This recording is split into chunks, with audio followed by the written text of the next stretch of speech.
So people continually ask me why I'm obsessed with Notion. It's reasons like this.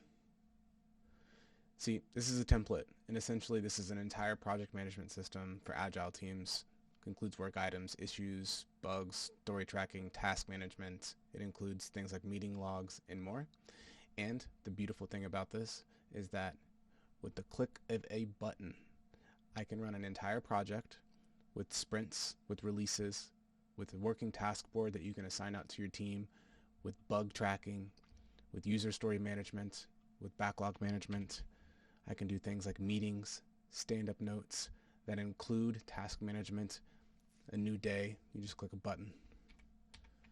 There's also an issue log, as well as areas to track documentation and create notes about anything related to the project. And it's all with the click of a button. And that's one of the great things about Notion.